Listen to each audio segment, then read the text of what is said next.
board. It doesn't seem like anyone's kind of like railroading themselves in one direction in terms of the champion selections. Of course, we are into the draft here as well for game number 1, so that champion select going to be a very big deal. Nico, first and foremost, champion has to be taken away every single draft that you've seen. I believe it's been picked once, and it did win once. Oh, I did? Okay. Yeah, it got let through one time and had a fantastic showing. I don't think we'll be seeing that again. Nope. The band's probably going to be sticking to, you know, the Yumi's, Milios. I think Southeast Asia's been a little bit different with their ban phase. And, you know, Zeri has been picked a few times. Not surprised to see it banned this time. Blaze has been a monster on it. Absolutely. Yeah, definitely. I think as far as target bans are concerned as well, I mean, we've seen a couple of games of Ari from Arakelek, as you mentioned. Gragas up in the top lane for Blair has been another go-to, but are you going to be looking to ban that out? Maybe not so much. But just as far as target bans are concerned, it certainly seems like the Zeri and the Yumi in particular might be a good combo to get tossed in there by Team Philippines and taken away. You know what's crazy though is Blair shows up to this tournament. He's just playing Gragas, he's playing Ornn. This entire bracket is just playing Fiora, Gwen, Aurelia, and all of these hard carries against him. So he's just trying to hold on as a tank while every single opponent he's versed so far is just focused on taking him down and winning their lane super hard. So Singapore, the closest, I would say, the strictest to the standard meta. Yeah, we do get that Yumi ban coming through as well, so certainly no opportunity for the Zeri Yumi to get thrown in, and that does maybe throw Singapore for a bit of a loop here. I mean, we've seen the Lucian Nami combo from them once. Aside from that, Zaya and Misfortune picked up as well for Blaze. Vi's still available here to be picked also, so these jungle champions are starting to be shrunk down. Maokai, another champion that gets taken off the board. We're looking at a Nautilus that can be flexed, still definitely going to be there. You've got the Viego that was really good from Shero in his first game, his debut here in the Road to Asia Games. Wukong and Vi are the two real big ones. So looking at those first picks, that's probably where I'm putting most of my attention right now. Well, it's not going to be Vi, I can tell you that one for free. So is it going to end up being Wukong taken away for Team Singapore? Safe pick, obviously, early in the draft. You can go anywhere with it. Play quite aggressive early games. You can play team-oriented kind of fights. It just doesn't really lose, right? I wouldn't be shocked to see Singapore not go straight towards it if they wanted a Viego or something they thought was higher priority. Also looking at bot lane, you know, the Aphelios, the Jinx are definitely still going to be high prio champions for that 80 carry role. And it's pretty clear that with the Zeri gone, Blaze has his preferences. So chooses to go towards that Aphelios. And I guess now we have to ask the question for the other side of the map. Jordan, is it going to be that Lucian Nami type of response, or is it going to be the Jinx as the response? And we have our answer. Jinx Nautilus, in fact, and so I guess we do have to sort of wait and see whether or not that's going to be a support Nautilus or jungle Nautilus. There's no real information just yet for Gawala. We haven't seen him play Nautilus in the jungle, but it has been floated around a little bit from other teams, so certainly an option and maybe something that Team Singapore does have to keep in mind.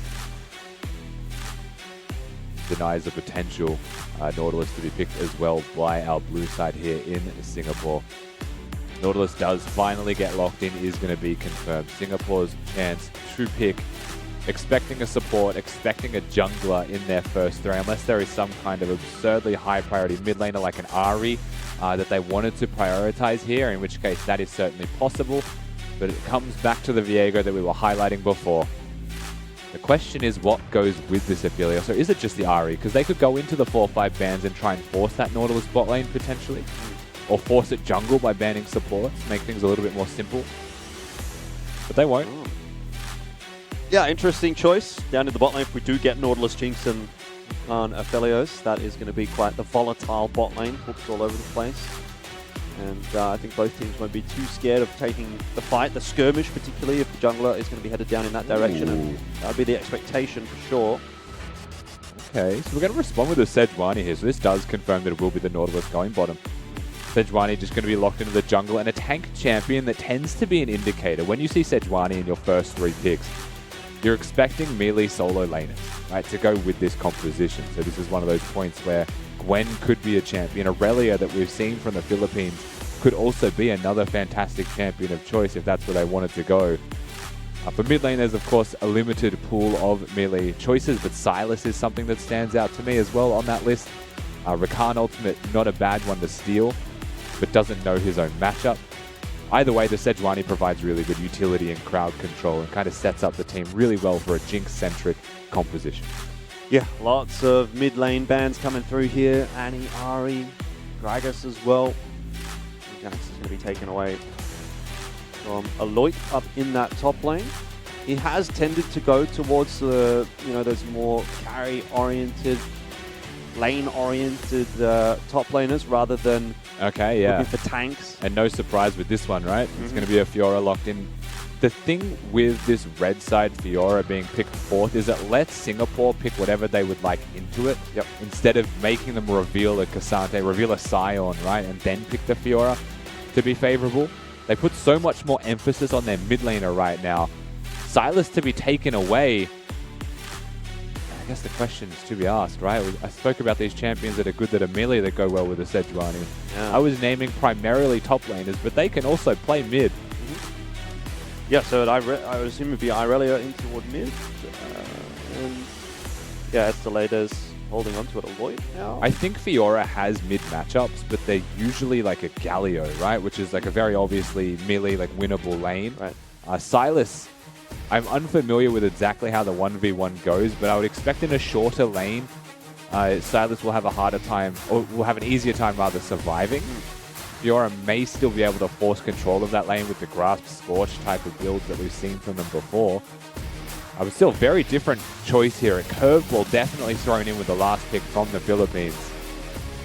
One thing that I can expect out of this matchup, just looking at the champions that have been picked, is that this is going to be a bit of a messy one. Right? Based on what both teams have played so far and what we've been able to watch, they do enjoy their early skirmishes and their early fights, and you've got a lot of champions here that are going to facilitate that. It's not as if we've got either team necessarily screaming, okay, we want to play toward the mid game or towards the late game and just take a standard front to back. Oh, it's just death balls. Yeah. Exactly. We've got 5 teams. Look at the range on both of these compositions, right? It's just the 80 carries. Everyone else is going to be in melee range. They're going to be brawling and they're going to be fighting. Snowbally as well is probably the name of these team fights. If Viego gets those resets, it's a lot easier to play them out and stay alive. Silas is healing oriented and wants those cooldowns. Cassante hitting that all-out mode can be very easily taken down by most of the Philippine squad as well, right? Lose those resistances, they are bruisers who will handle you pretty easily. But still, the skill expression is there for both of these teams as well. And 100%. That's the thing for me, is a high skill cap comp. We're just going to be skill checking each other all over the Rift, and I'm certainly looking forward to it. I think it's going to be a fun game. I mean, Team Singapore, they had a pretty fun game, I will say, yesterday against Team Malaysia. There was a lot of shenanigans going on, even some early invades and the like, so they'll be prepared for, I guess, that kind of chaotic gameplay, or at least hopefully they will. But yeah, I mean, there's not been so much to actually look at so far from Team Philippines, so I do wonder if maybe that's going to be a little bit of an asset on their behalf. They've been given the opportunity to look at how their opponents play, figure out how they like to draft, what kind of champions they like to lean into, and play today for 2 big games back-to-back. Team Philippines, they've got a huge day ahead, and it starts right now. Singapore's big day was yesterday. Philippines is today. They got 5 games of sample size from the Singapore squad. So as you said, Philippines got a chance to watch, got a chance to observe. Big things for me as we load into this one is it is an ignite for Gawala in mid lane. That is aggression. It is press the attack as well in mid. He's all about that single target DPS and wants to have genuine kill threat right now in this 1v1. It also means that when you bring a Sejuani into the mix, and you will be looking for those 2v2 skirmishes, that's a dangerous duo. Dangerous trio. The whole top side of Philippines should, in theory, you would just expect to win their skirmishes. One thing that looks like it has changed up a little bit was Estelader's was playing mid last time for Philippines. Now he's jungling. Yeah, right. And Gawala is playing mid. So that's true. It might just be a champion-specific thing. That's true. Or they've changed things up on the fly today. See how it goes. Not sure how that's going to affect things, but obviously not a great start to the tournament for Team Philippines. They did go down 2-0, so opting to shift things up a little bit. And that was a roster submission adaptation as well. Like, they did this at the start of the day. They didn't do it in draft. So they knew what they wanted coming into this one. Bot lane with a big skirmish here as well. A lot of HP going to be traded back and forth. Then kill threat still stays relatively low, unless a mistake gets made and Nautilus hits multiple good hooks, but the level 2 spike, always a potential if you're not careful. Well, we did expect that to be a fairly volatile bot lane, so we'll keep an eye on that as we do go through. Blair this one. and Aloit up in top. Bit of back and forth. Aurelia are always about the 4-stack passive trades, but Cassante threatening with the Q3 as well. They have their points of strength. Goala just controlling that mid lane 1v1 again. Fully expected. Jungler intervention in mid lane as well. Extremely likely. If Shera goes for this gank, the counter gank could be devastating for Singapore. He's going to go for it.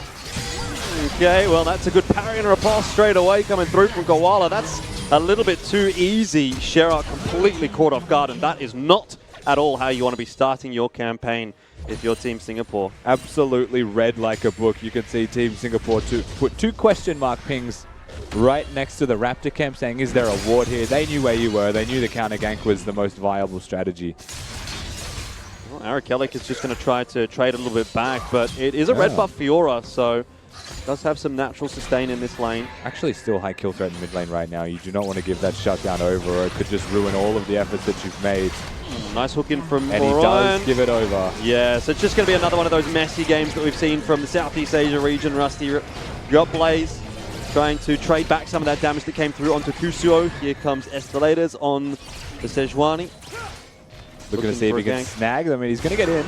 Well, Moran does just miss that. A good flash from Blaze, and now it all turns back on its head. There's going to be so much damage onto Moran, and Blaze might well have enough to finish both of them off. Where's the stun? Does it come through? Is it even required? Never mind. The red buff tick is more than enough for Blaze, and it's a 2-for-1 down in bot. The 1-for-0 in mid as well, Rusty. Yeah, I'll tell you what, if you got the Gravitum activation, it could have been 3 kills for him also. Locking that Jinx down was potentially there. Mid lane skirmish, we go all the way back to that one. It looked like it was going to happen. The reason for that was quite simply that Goala wanted to crash the wave. He doesn't have teleport on that Fiora, right? He used the Ignite, so wants to get a clean reset. Ends up giving over a shutdown, so while it's a bonus kill into the pockets of Fiora, while it's also a first blood, you can see how this one plays out. Ooh. It was close. Admittedly, it was close, but that wave stays perfect for Arakelic. Yeah, it's just one of those little things that actually could make a massive difference, right? If that's a 3-0 Fiora in mid, this game might be over, but the fact that Arakelic's able to bring that one back.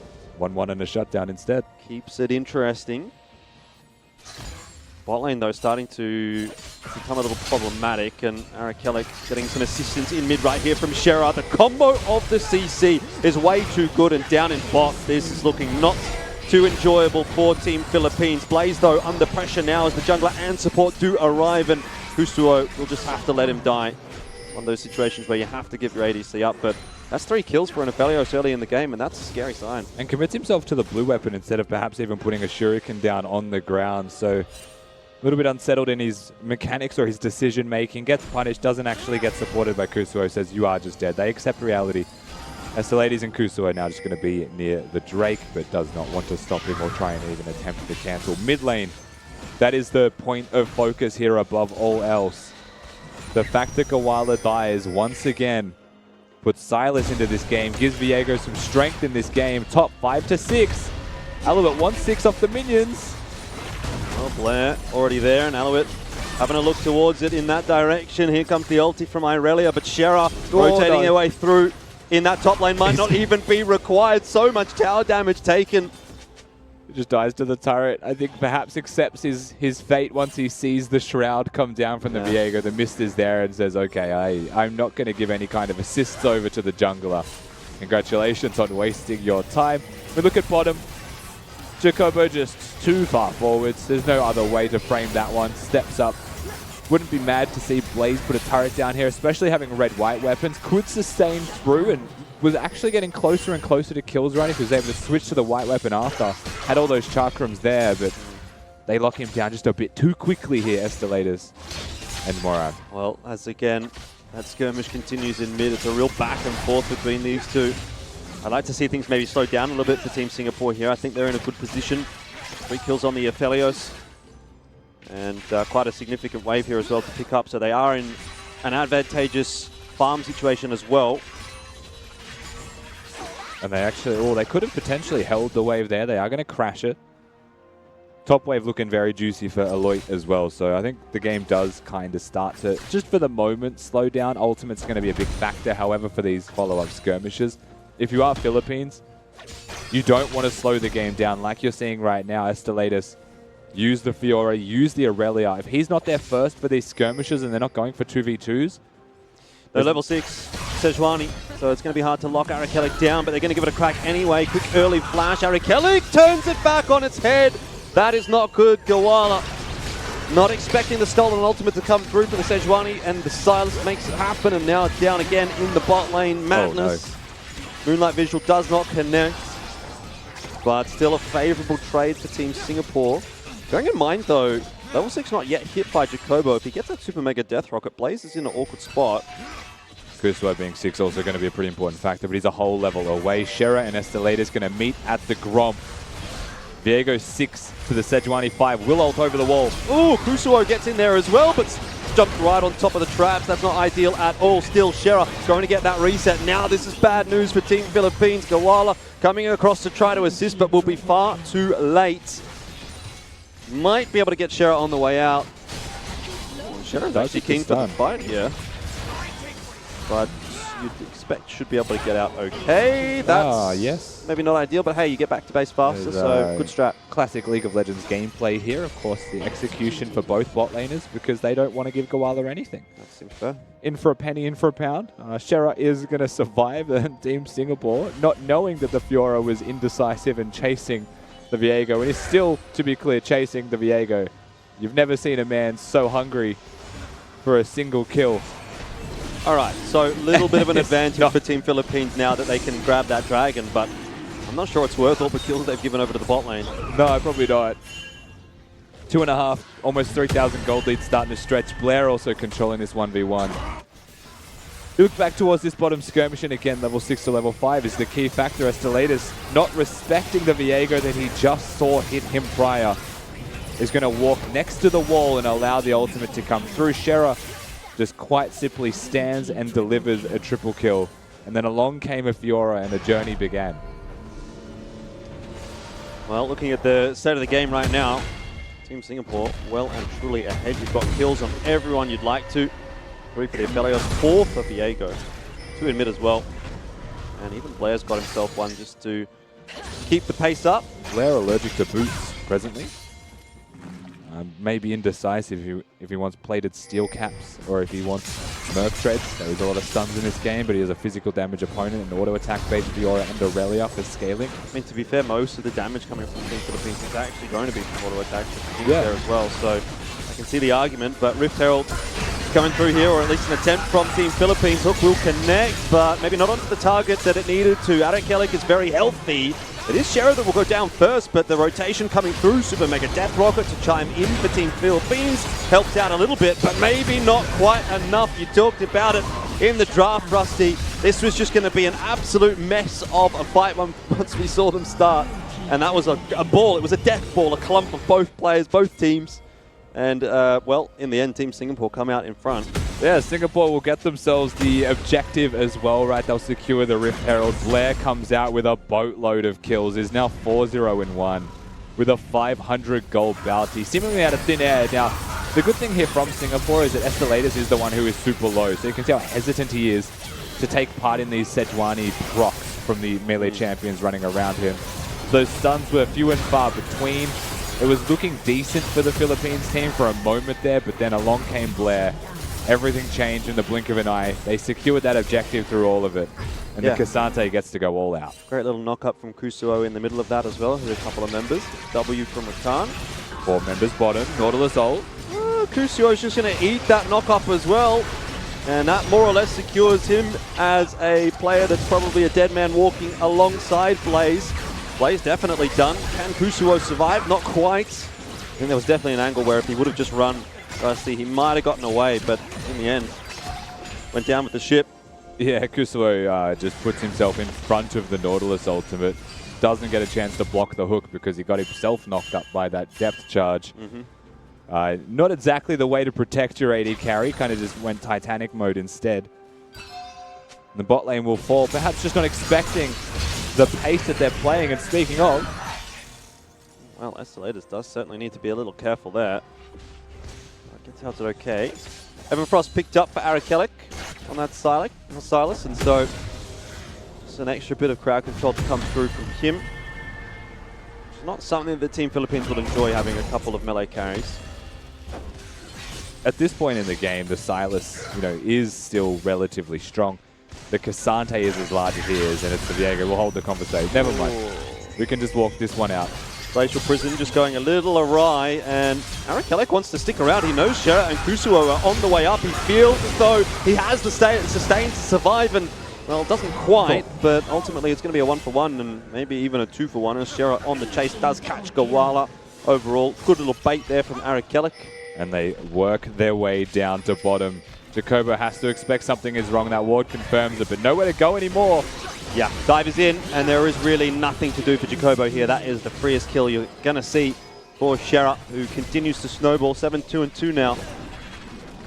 Needed to back away from the turret there for certain. Herald to be summoned. Tower to drop.